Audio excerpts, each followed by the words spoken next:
5 years ago today, the former Redskin Pro Bowl safety Sean Taylor died. 1 week before his murder, Taylor's home in Palmetto Bay, Florida was broken into while no one was home.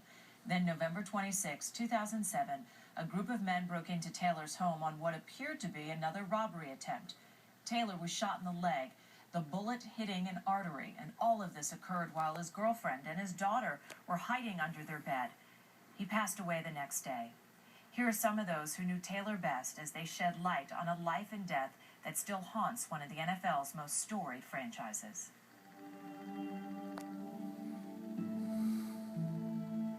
I remember my first impression of Sean was, this guy's a man.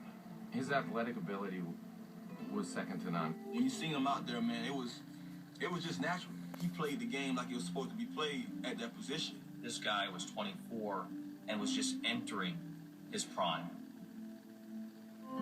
Sean Taylor and myself grew up in Homestead, Florida. It was a very small town, family-oriented place. We first got acquainted with each other at the age of 6, playing Little League football. We made that bond, that we would end up going to University of Miami when we all signed our letter of intent.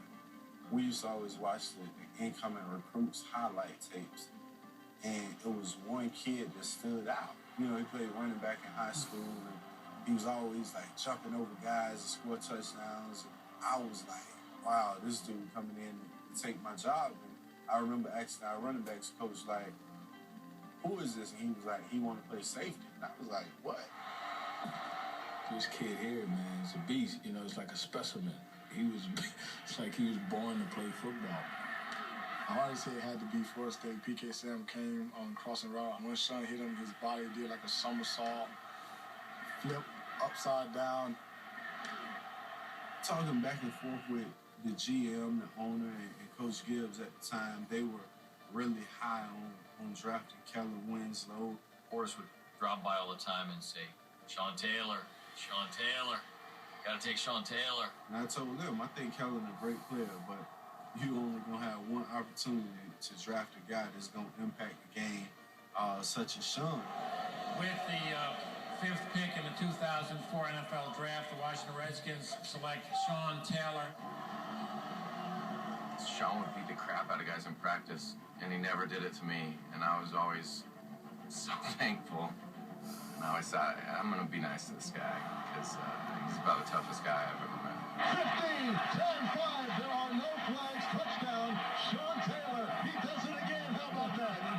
Sean's presence alone made guys fear him.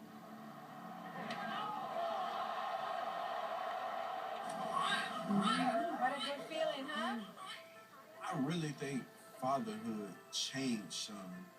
When he hit fatherhood, it was the idea to be the best parent that he could be. And with it being a little girl, he always wanted to be around her. He's a great father, and he was very passionate about his family, and it became, this was his life. When we was going out and we asked him to come out, he's like, nah, I'm gonna chill with my daughter. And he wanted to be around her and watch her as she grew. We were actually getting ready to go to Tampa Bay to play, and I had just had a son. I just remember him in that conversation being so in depth, and he was like, man, you lucky. And I was like, last conversation we had. Breaking news out of Florida involving an NFL star. Washington Redskins safety Sean Taylor was shot this morning outside his home in Miami. According to a family friend, Taylor's girlfriend called 911 after someone broke through the couple's bedroom door and fired 2 shots. I'm sitting in bed and I get a phone call saying Sean was shot.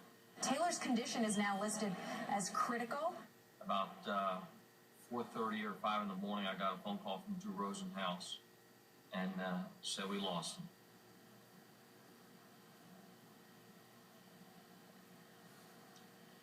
It was tough, man, I dealt with a lot of losses in life, as far as family members. And I don't know why his meant a lot more to me than anybody else. That day, when he passed, man, I was a different person.